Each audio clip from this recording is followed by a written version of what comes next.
Hello friends, आज के wrestling prime time में आपका स्वागत है। और आज बात करेंगे क्रिस जेरिको के वापस आने के बारे में और रोमन रेंस के बारे में भी, रैंडी ओर्टन, इन सब के बारे में आज बात करेंगे।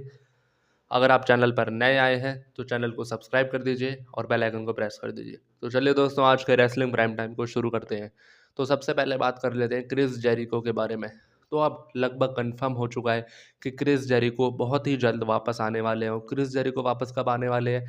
अभी कुछ दिनों पहले से बताया जा रहा था कि रॉयल रंबल में 30 नंबर पर वो सरप्राइज एंट्री करने वाले हैं, लेकिन अब एक नया अपडेट आया और एक लगभग कंफर्म अपडेट है कि क्रिस जेरिको रॉयल रंबल में नहीं बल्कि उससे पहले ही रॉ में आएंगे। और ज़्यादातर चांसेस है क्रिस जेरिको के आने के, वो है 2026 की पहली मंडे नाइट रॉ जो होने वाली है 5 जनवरी को। उसमें क्रिस जेरिको वापस आएंगे, ऐसा इस अपडेट में बताया जा रहा है। ऐसे ही रूमर है, बाकी सारे सभी रूमर्स यही बात कर रहे हैं। तो ये बिल्कुल लगभग अब कंफर्म हो चुका है और इसके कुछ कारण है। पहला कारण ये है कि क्योंकि साल की पहली मंडे नाइट रॉ है और क्रिस जेरिको का आना तभी ठीक रहेगा। वो रॉयल रंबल में इसलिए नहीं आ रहे हैं क्योंकि WWE सरप्राइज रिटर्न कराना चाहती है और रॉयल रंबल सऊदी अरब में हो रहा है, यूएसए से बाहर हो रहा है।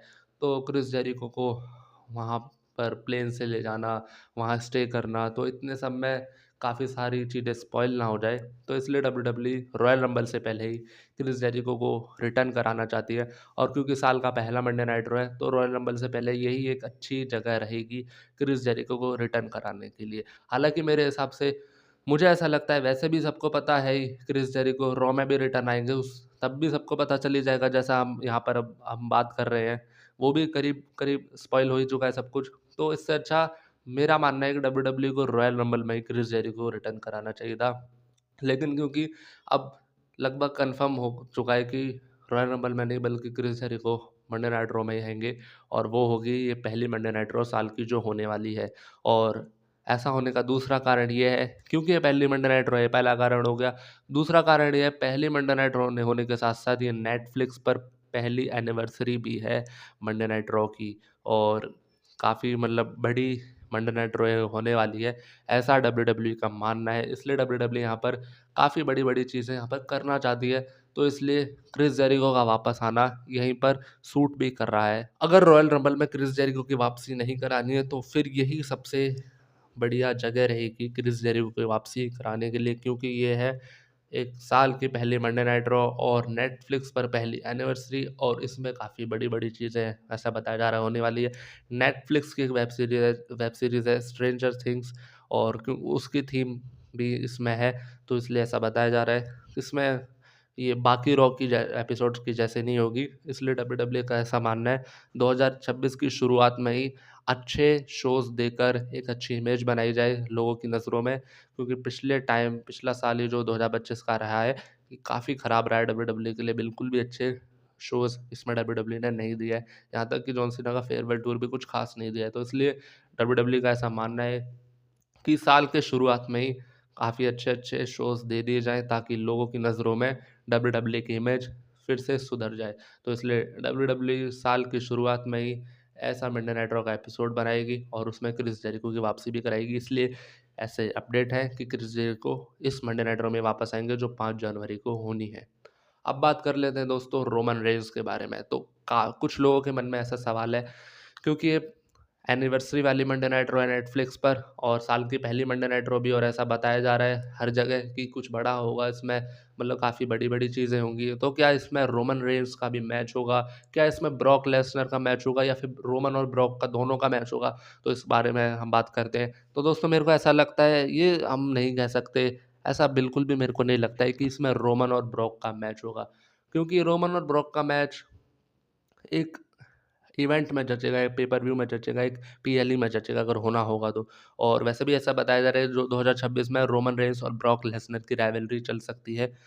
लेकिन वो एक राइवलरी होगी, वो ऐसे ही रैंडम मैच नहीं कराया जाएगा रॉ में। भले ही ये रॉ का जो मतलब भले ही जो रॉ का प्लेटफ़ॉर्म होने वाला है नेटफ्लिक्स की एनिवर्सरी वाला, ये बड़ा है, इसमें बड़े-बड़े मैचेस होने हैं, लेकिन फिर भी इसमें ब्रॉक और रोमन का मैच नहीं होगा। हाँ, रोमन रेंस और ब्रॉक लेसनर वहाँ पर आ सकते हैं अपनी रॉयल रंबल की स्टोरी की हाइप देने के लिए।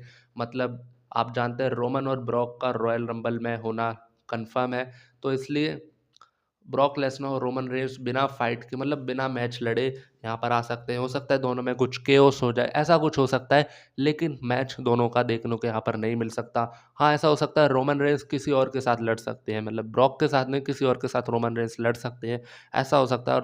और शायद ब्रॉक लेसनर भी आ सकते हैं और कुछ और कर सकते हैं ब्रॉक लेसनर, या फाइट नहीं करेंगे, मैच नहीं लड़ेंगे, तो कुछ और कर सकते हैं, किसी केओस में शामिल हो सकते हैं, कुछ स्टोरी लाइन में कुछ और हो सकता है।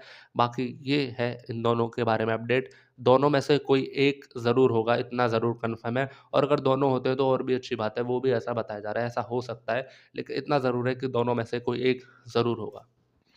अब दोस्तों बात कर लेते हैं रैंडी ऑर्टन के बारे में। तो कुछ ऐसे मतलब अपडेट्स हैं, ऐसा बताया जा रहा है कि रैंडी ऑर्टन का हील टर्न बहुत ही जल्द डब्ल्यूडब्ल्यू कराएगी। आप जानते हैं 2025 में रैंडी ऑर्टन के लिए कुछ भी खास नहीं रखा है डब्ल्यूडब्ल्यू ने। सारा साल एक तरीके से वेस्ट चला गया रैंडी ऑर्टन का, कुछ भी रैंडी ऑर्टन इसमें अचीव नहीं कर पाए हैं।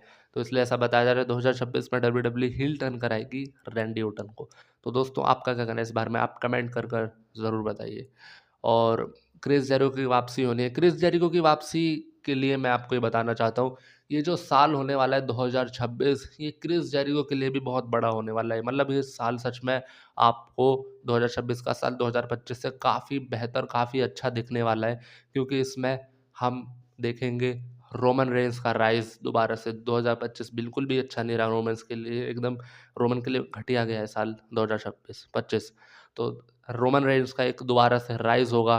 ब्रॉक लेसनर के मैचेस आपको इसमें देखने को मिलेंगे, अच्छे-अच्छे मैचेस। हो सकता है रोमन के साथ राइवलरी देखने को मिले आपको रोमन रेंस, आपको ब्रॉक लेसनर की।